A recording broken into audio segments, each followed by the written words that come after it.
Magluto tayo ng laing or ginataang dahon ng gabi. So this is a favorite dish ng mga Bicolano and even some of the people around the Philippines. So ang main ingredients natin is the dahon ng gabi. This is the dried gabi I bought from SM, North EDSA. And the kinayod na nyog, mamaya gagata natin siya. Also, I have here the balaw or yung maliliit na shrimp. Usually, ginagawa siyang torta. We also have the patis, sugar, luya, sibuyas, bawang, and siling haba.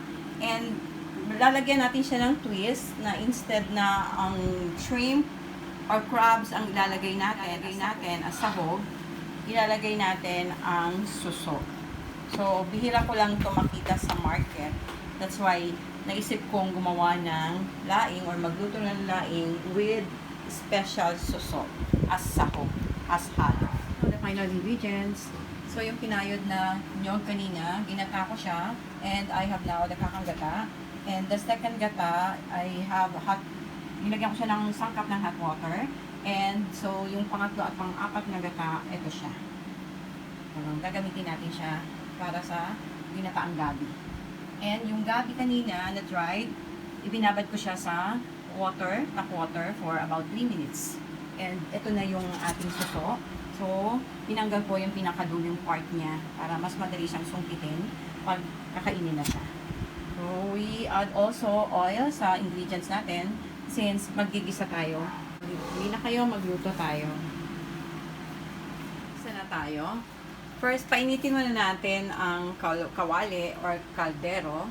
And then, lagay na natin ang mantika. Sunod na natin ang bawang.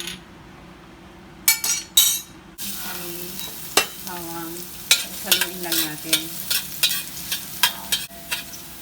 Lagay na rin natin ang sibuyas. Magigisa muna tayo. Sunod na rin natin ang luya. So, gisa lang natin siya. Bawang, sibuyas at luya. And then, lagay tatlo at pang-apat na gata. Ilalagay na natin. Buhos mo yaya.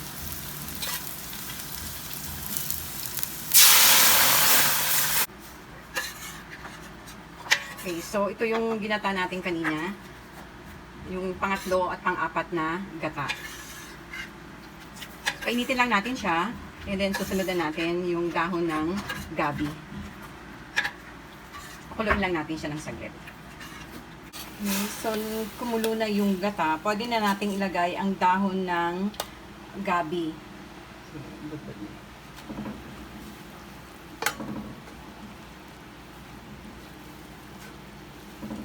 Ilagay na rin natin yung patis.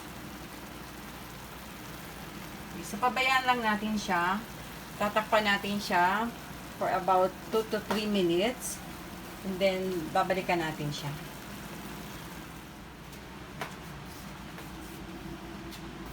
Check natin.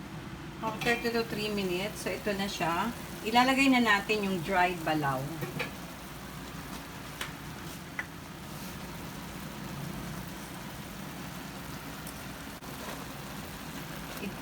Soak lang natin sa gata. Okay. Lagay na natin ang siling haba.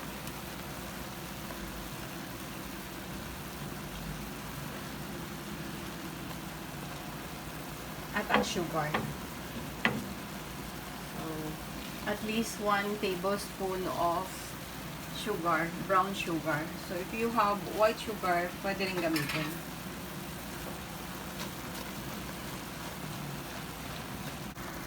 Okay, pag nagluluto ng laing, iwasan lang natin siyang haluin ng palagi. So, pabayaan lang natin siyang maluto. Natin siya uli for about 2 minutes. Okay, let's check. So, malapit na maluto ang ating gabi. So, lalagay na natin yung ating suso.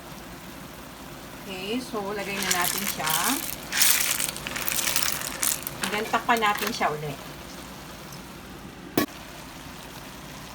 Okay, it's almost done. Ginataang gabi or laing with suso. Tignan natin siya. Maglagay tayo ng pampalasa or pampalinamnam. Pwede kayo magdagdag ng patis, salt, or additional sugar ayon sa inyong panlasa. So, okay na. Dagdag na natin yung kakanggata, ang pinakahuling gata. So, ibuhusan natin. Hintay lang tayo ng 2 minuto and luto na ito. Okay. So, this is my special laing with suso. We will serve it na later. Luto na. Okay, let's eat. Finished product. Ginataang gabi, dahon ng gabi with suso.